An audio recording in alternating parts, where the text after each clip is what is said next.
hal praktis, teologis sebagai aplikasi Kristus bangkit. Kristus bangkit ini menyatakan apa, Pak? Pertama, menyatakan kristologi yang sangat dalam. Apa maksudnya? Siapakah Kristus? Jawabnya, Yesus mati, bangkit. Nabi-nabi siapa? Yesus, nabi-nabi hidup, mati, dan belum bangkit. Katakanlah, janganlah tidak bangkit. Nanti kasihan mereka. Belum bangkit. Moga-moga bangkit. Puji Tuhan. Nah, kayaknya semua kalian sehat ya. Coba semua buka masker. Saya tidak melihat reaksi kalian. Di hari kebangkitan ini perlu melihat reaksi. Ya kan? Yesus bangkit.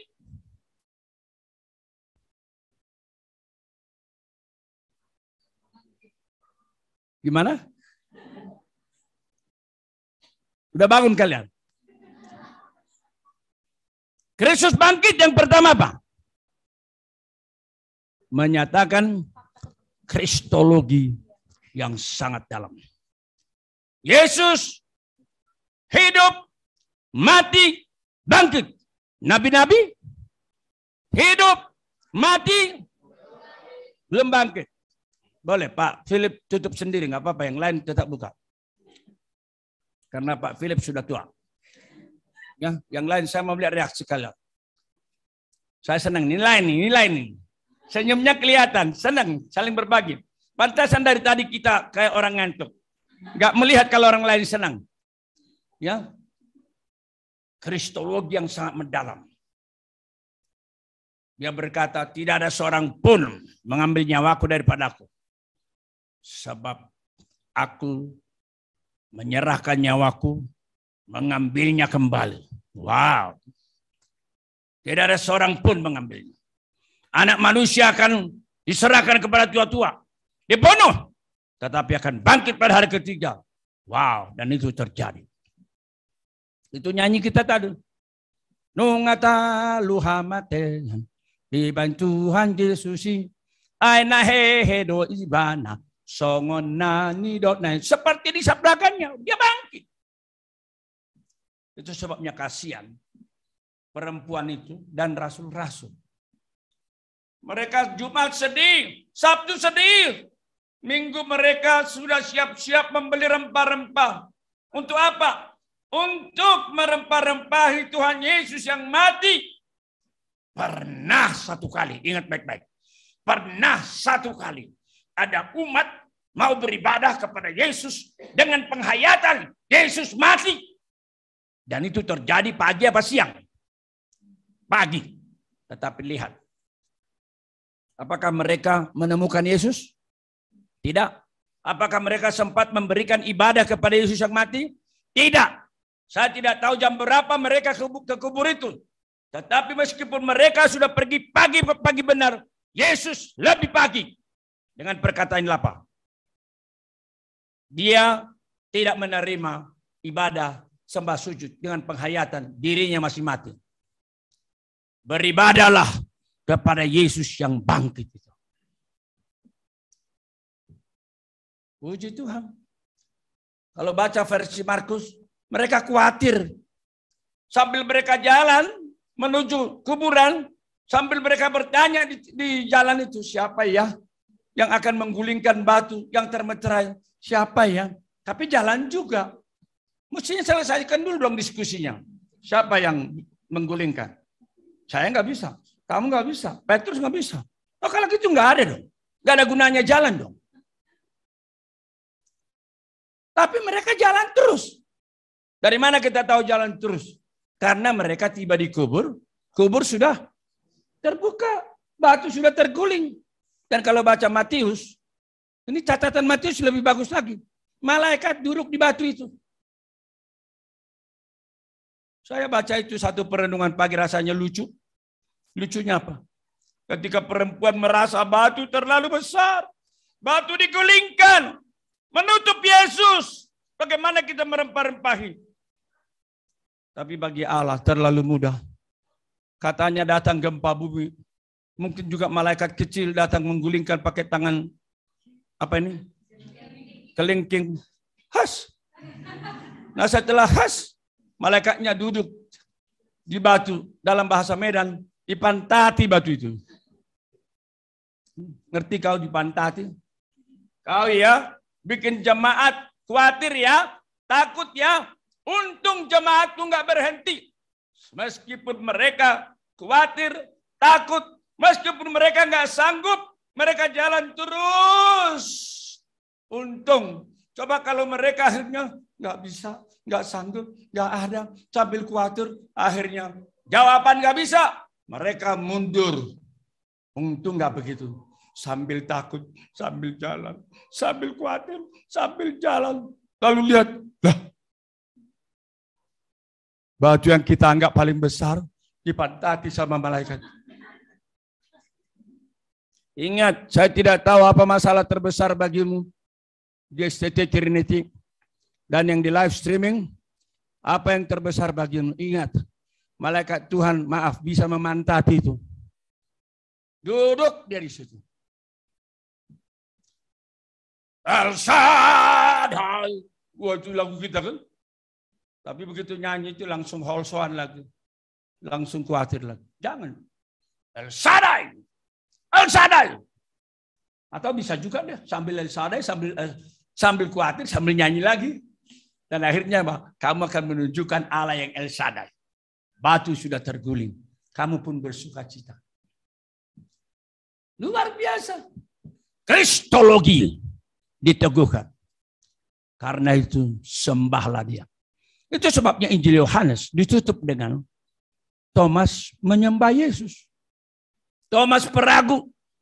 Ketika Kristus datang, pintu-pintu tertutup. Irene Humin, damai sejahtera bagimu, bagi kalian. Ternyata ketika itu Thomas bolos persekutuan. Maka ketika itu mereka bilang, Tom, Yesus bangkit loh. Nah, nggak percaya gua. Sebelum gua pegang itu bekas tombak itu, tangannya yang bekas paku, nggak bakal gua percaya. Memang si Judas loh, si Thomas loh. Itu orang Batak kan bilang kan, kau memang si Thomas kau, susah kau percaya. Akhirnya apa? Nunggu kemudian dia kapok, dia nggak bolos lagi. Dia setia bersekutu. Waktu mereka bersekutu, Yesus datang lagi. Dan begitu datang, langsung dipanggil Thomas. Tom, sini kau. Taruh tanganmu ke bekas paku. Taruh tanganmu ke bekas tombak. Cucukkanlah. Coba, siapa yang melapor? Apa ada murid yang melapor? Mana tahu murid Yesus bakal datang lagi. Begitu muncul, langsung Thomas. Tidak perlu dilapor. Tuhan Maha tahu. Thomas, kau mesti cucuk dulu baru percaya. Sini kau. Tapi apa yang terjadi? Kamu tidak melihat, memegang dulu tangan itu, bekas ini. Karena apa? Iman digabungkan dengan Kristus yang hidup waktu itu. Ada wibawa rohani. Maka dikatakan, ya Tuhanku, ya Allahku, my Lord, kuriosmu, my God, teosmu. Luar biasa. Dan Tuhan berkata apa? Jangan dong. Jangan bilang saya Tuhan dan Allah. Saya hanya utusan. Tuhan dan Allah ada di surga. Apa begitu? Enggak. Biarlah semua yang ngintip kanal saya dan pemimpin-pemimpin agama ingat ini. Ketika Thomas menyembah, Tuhanku, Allahku. Tuhan berkata, karena engkau telah melihat aku maka percaya. Dan kalimat selanjutnya buat kita. Berbahagialah mereka yang percaya sekalipun tidak melihat. Amin. Kita berbahagia. Kita bersorak-sorai. Sambil menyalakan obor sebentar lagi. Bagikan sukacita itu. Meskipun itu terjadi 2000 tahun yang lalu. Tuhan Yesus di surga senang melihat itu. Kau menghargai pengorbananku di kayu salib. Kau menghargai kemenanganku atas maut. Puji Tuhan. Kristologi. Semua nabi-nabi masih dalam kuburan. Yesus sudah bangkit. Puji Tuhan.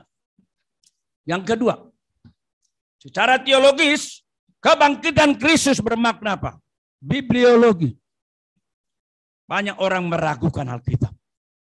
Banyak, tidak sedikit orang. Apalagi karena ada varian-varian teks. Tetapi terus terang, justru ahli-ahli varian teks, seperti Profesor Bruce Baker, mereka berkata, kita memiliki lebih dari 5.600 sekian varian teks. Dan pasti masih akan ditemukan kembali. Kita menggunung itu. Tetapi dia berkata apa? Justru adanya varian teks itu meneguhkan saksi yang berbeda, menyatakan hal yang sama dengan pendekatan yang berbeda. Itu bukan menyatakan salah. Kalau misalnya datang Presiden Singapura ke Indonesia, koran A beda, koran B beda, koran C beda. Mungkin koran A dia makan di mana, koran B dia mengunjungi masjid, mungkin koran C dia rapat dengan siapa. Tetapi satu hal pasti, dia benar ada. Tapi tidak ada rekayasa penulisan. Begitulah kitab suci. Versi Matius beda, versi Markus beda, versi Lukas beda, versi Yohanes beda. Tetapi tidak mengatakan itu karangan. Kasihan saya, guru besar dari STT Jakarta itu. Profesor Wismu Adi.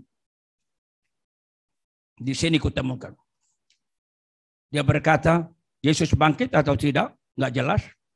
Tokoh Abraham ada. Tokoh Ishak ada atau tidak? Nggak jelas. Nah, kalau pendeta seperti ini, apa yang mau dipegang jemaat? Doakan. Supaya pimpinan-pimpinan dan dosen-dosen STT ke depan tetap menjadi orang percaya. Kristologi yang mendalam. Yang kedua, bibliologi. Apa yang dikatakan oleh Alkitab benar. Alkitab mengatakan Yesus akan lahir dari perawan Maria. Benar. Itu nubuatan Nabi Yesaya. Pasal 7 dan pasal 9. Tetapi Yesus juga dikatakan akan mati. Benar. Mazmur 22 menyatakan itu. Yesaya juga menyatakan itu. Tetapi Yesus akan bangkit juga benar. Itulah yang dikutip oleh Rasul Paulus. 1 Korintus 15, kita baca ayatnya yang ke-54 sampai 55. Itu kutipan Paulus dari Perjanjian Lama. 1-2 ya. Sesudah yang dapat binasa ini mengenakan yang tidak dapat binasa, dan yang dapat mati ini mengenakan yang tidak dapat mati, maka akan genaplah firman Tuhan yang tertulis, maut telah ditelan dalam kemenangan. Hai maut, di manakah kemenanganmu? Hai maut, di manakah sengatmu? Perhatikan ayat 54 itu genaplah yang tertulis di mana? Yesaya 25 ayat 8. Mari kita baca. Apa dikatakan? Yesaya 25 ini adalah nubuatan pasal Mesias, mesianik. Perhatikan keselamatan bagi bangsa-bangsa di Sion. Kita baca mulai dari ayat 6-7. Saya baca 6-7. Lalu kalian baca bersama-sama ayat yang ke-8. Tuhan semesta alam akan menyediakan di Gunung Sion ini bagi segala bangsa-bangsa suatu perjamuan dengan masakan yang bergemuk, suatu perjamuan dengan anggur tua yang benar, masakan yang bergemuk dan bersumsum, anggur yang tua yang disaring endapannya. Dan di atas gunung ini Tuhan akan mengoyakkan kain perkabungan yang diselubungkan kepada segala suku bangsa, dan tudung, orang Batak sadar ini, kain tudung kesedihan, dan tudung yang ditudungkan kepada segala bangsa-bangsa semua. Ia akan meniadakan maut untuk seterusnya.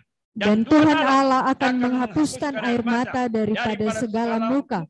dan aib umatnya akan dijauhkannya dari seluruh bumi, sebab Tuhan telah mengatakannya. Puji Tuhan. Bibliologi, nubuatan yang tidak mungkin, tidak pernah terjadi, itu terjadi ternyata. Makanya tadi Yohanes 20 berkata, baru mereka percaya setelah melihat kubur kosong. Ia akan meniadakan maut untuk seterusnya. Sesuatu yang tidak mudah. Yang saya sebut Petrus Agung tadi. Mereka berdoa. Tidak bangkit, mereka berdoa. Akhirnya rapat majelis. Mereka berkata, ya sudahlah. Kita menghargai simpati jemaat. Tetapi dalam kenyataannya Pak Petrus Agung. Sudah puluhan jam kita doakan gak bangkit-bangkit. Memang ada penglihatan. Dia tidak seharusnya mati. Belum saatnya mati. Tapi kebanyakan makan babi ya. Akan balik lagi, ternyata gak dibalikkan sama Tuhan. Ya sudah pasrah saja. Lalu diumumkanlah. Petrus Agung sudah mati. Nanti jam 5 akan diadakan ibadah duka. Jam 6, jam 7 dan seterusnya. Waktu itu Bapak mengikutinya secara penuh karena apa? Kurasa rekayasa Tuhan itu. Bapak sakit. Gara-gara sakit maka di rumah. Nah Bapak itu orangnya nggak betah yang namanya tidur lagi. Biarpun sakit rasanya capek itu tidur. Akhirnya apa? Sambil tiduran ku bacainlah semua itu. Termasuk kisah Petrus Agung. Dan waktu itu ada 2 yang meninggal. Satu Petrus Agung, satu pendeta Kris Marantika. Yang pendiri STII. Yang sekarang kampusnya ada di mana-mana. Omnipresent itu. Ya. Karena memang Pak Kris Marantika dulu punya visi mendirikan banyak gereja-gereja. Itu visinya. Bila kalau nggak salah 1 lulusan 1 gereja.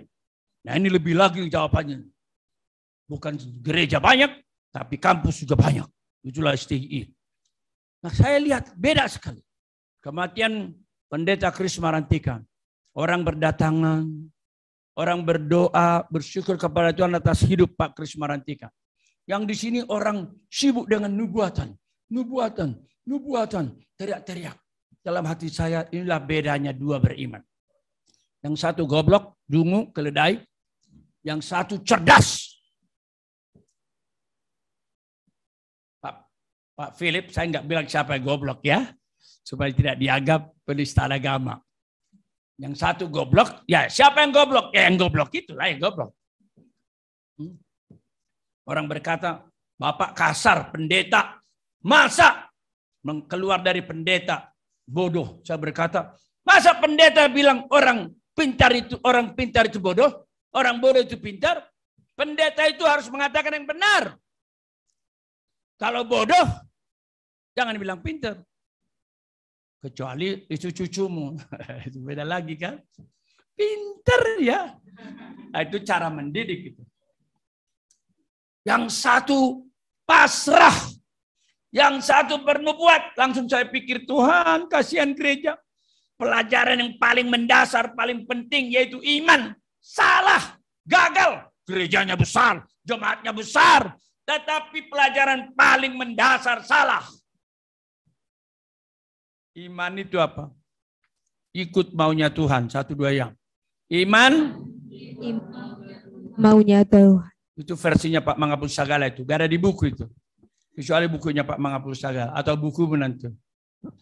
Iman itu apa? Ikut maunya Tuhan. Tuhan bilang lanjut sekolah. Lanjut. Tapi saya udah susah Tuhan. Lanjut. Ikuti perempuan tadi. Susah, khawatir. Batu terlalu besar, tidak ada yang menggulingkan. Maju saja. Tuhan berkata, nanti malaikatku menggulingkan bagimu. Itulah iman kita. Luar biasa. Oh, kalau kita ikuti pikir, renungkan, kita akan kagum-kagum terus. Dalam bahasa Inggris dikatakan, what is faith? F-A-I-T-H. Forsaking all, I trust him. Atau forsaking all, I take him. Apa saja yang dikatakannya, saya percaya. Meskipun saya rasa tidak bisa. Itulah yang dilakukan oleh jemaat dari pendeta Kris Marantika. Beda sama Petrus Agung. Bibliologi. Banyak hal yang tidak masuk akal. Tetapi ingat, firman Tuhan adalah firman Tuhan. Ada banyak hal yang kita belum bisa pahami. Pegang saja. Yang ketiga, itu berkait dengan soteriologi. Kebangkitan Kristus menjadi dasar yang kuat, yang kokoh daripada kebangkitanmu, daripada keselamatanmu. Itulah sebabnya kalau kita kembali ke 1 Korintus 15 tadi, dikatakan di sini dengan secara jelas, Kristus benar-benar bangkit. Itulah bagian pertama. Ayat 1 sampai 11. Lalu ayat 12 sampai dengan ayat yang ke-34. Karena itu kamu pun akan bangkit. Lihat itu. Lalu bagian ketiga, ayat 35 sampai 58. Kebangkitannya seperti apa? Itu pun dibahas. Jadi inilah pasal paling panjang dalam seluruh Alkitab tentang kebangkitan. Tidak ada lebih panjang dari sini. Bagian pertama, Kristus benar-benar bangkit. Fakta. Dan itu dinubuatkan. Sebagaimana dikatakan kitab suci. Demikian Paulus. Kitab suci itu mengacu kemana? Perjanjian lama bukan? Yang penting kusampaikan kepadamu. Yaitu apa yang telah kuterima sendiri. I pass it on to you. Sebagaimana dikatakan kitab suci. Perhatikan nanti. Sesuai dengan kitab suci. Begitu dia. Yesus mati sesuai kitab suci. Sesuai kitab suci. Sesudah itu masuk kepada yang kedua. Kalau begitu, kok bisa di antara kalian ada yang mengatakan Yesus sudah bangkit? Ayat yang ke-12. Yang benar ialah, mari kita baca ayat 12 dan 20. Jadi bila mana kami beritakan bahwa Kristus dibangkitkan dari antara orang mati, bagaimana mungkin ada di antara kamu yang mengatakan bahwa tidak ada kebangkitan orang mati? Ayat 20, satu ya. Tetapi yang benar ialah bahwa Kristus telah dibangkitkan dari antara orang mati sebagai yang sulung dari orang-orang yang telah meninggal. Puji Tuhan.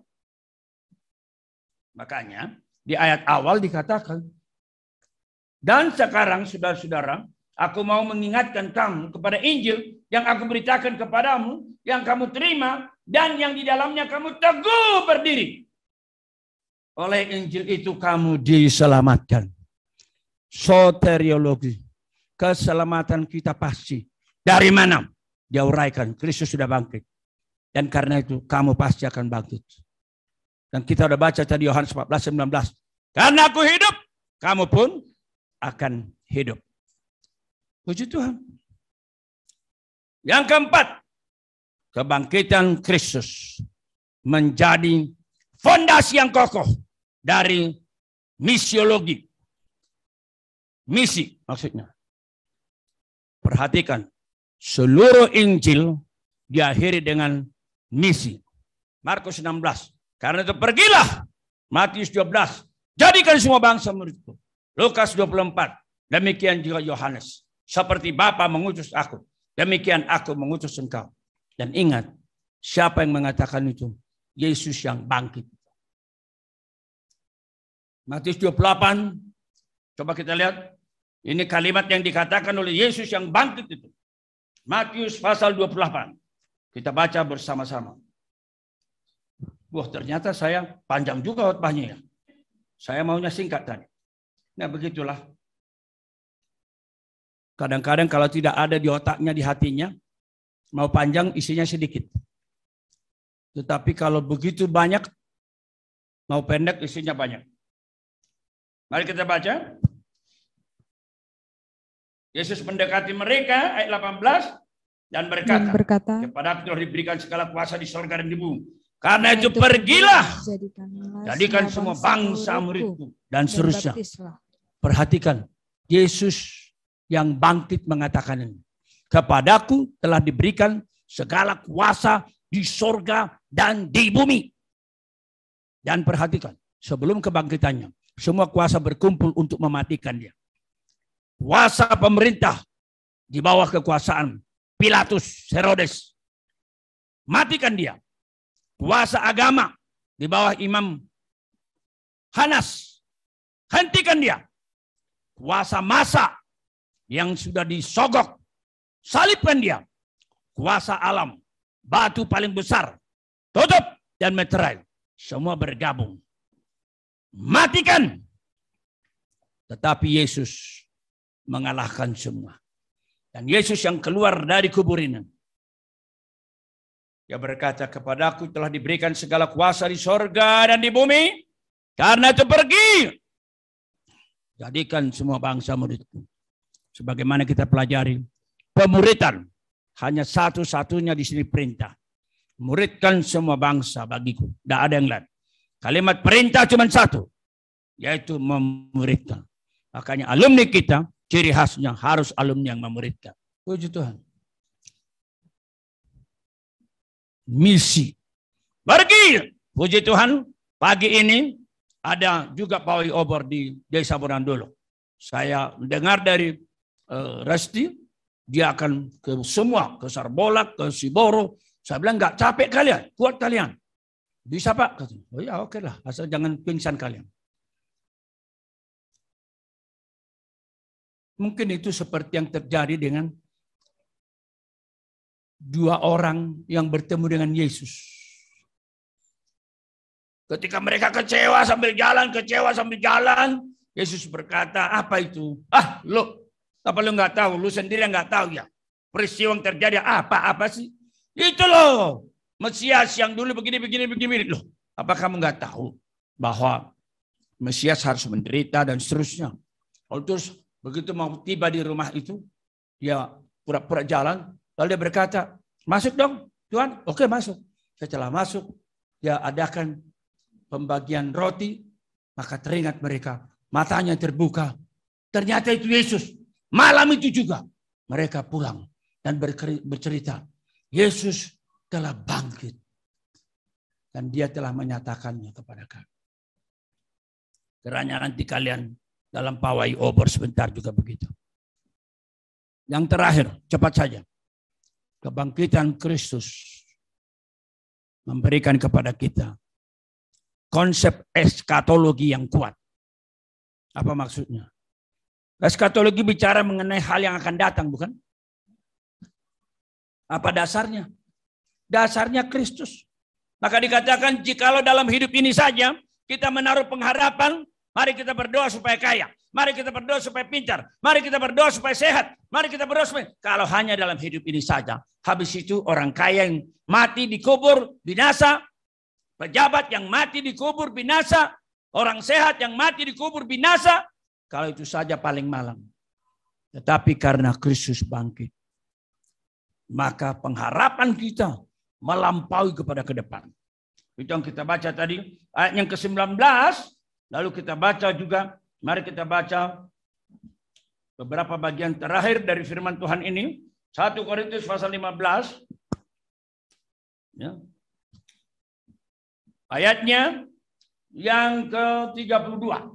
Kalau hanya berdasarkan pertimbangan-pertimbangan manusia, aku berjuang melawan binatang buas di Efesus, apa gunanya bagiku? Jika orang mati tidak dibangkitkan, maka marilah kita makan dan minum, besok kita mati. Itu adalah penghayatan hedonisme. Nikmati hidup, bersenang-senanglah, sebab besok nggak bisa dinikmati lagi, mati, gitu ya. Maka dikatakan jangan kamu sesat, pergaulan yang buruk merusakkan kebiasaan yang baik. Maka dikatakan jangan berbuat dosa lagi. Lalu ayatnya yang ke-56, sengat maut dosa dan kuasa dosa ialah hukum Taurat. Tetapi syukur kepada Allah yang telah memberikan kepada kita kemenangan. Dari akhir dari pasal kebangkitan adalah kemenangan oleh Yesus Kristus Tuhan kita. Jadi Yesus yang aktif, kita pasif. Maka 58 kita baca, karena itu saudara-saudara yang kekasih, berdiri teguh, jangan goyah. Giat selalu dalam pekerjaan Tuhan. Sebab kamu tahu, dalam persekutuan dengan Tuhan, jerih payahmu tidak sia-sia. Eskatologi, eskaton. Martin Luther berkata, aku hanya punya 2 hari. Hari ini dan hari itu. Hari ini. Selalu ada hari ini selama masih hidup. Hari itu adalah hari kedatangan Kristus ke dunia. Atau hari kedatangan Kristus menjemput aku. Eskatologi bisa general, kebangkitan umum, atau individual eskatologi. Dia datang kepadamu. Dan dia berkata, aku mau hidup hari ini dalam terang hari itu. Puji Tuhan. Kristus bangkit. Pertama menyatakan kristologi yang sangat dalam. Kedua menyatakan bibliologi, Alkitab benar. Yang ketiga mengatakan soteriologi. Kristus sudah bangkit, kita pun akan bangkit. Jangan katakan sama dengan agama lain. Agama lain ada pengharapan akan kebangkitan benar, tapi belum ada yang bangkit. Moga-moga bangkit. Kiranya semua yang mendengar ini gabungkan moga-mogamu dengan Kristus yang sudah bangkit. Opung berseru-seru kepadamu. Percaya kepada Yesus. Jangan fanatik kepada agamamu. Jangan fanatik kepada nabimu, rasulmu. Jangan fanatik kepada pembicara-pembicaramu. Fanatiklah kepada dirimu.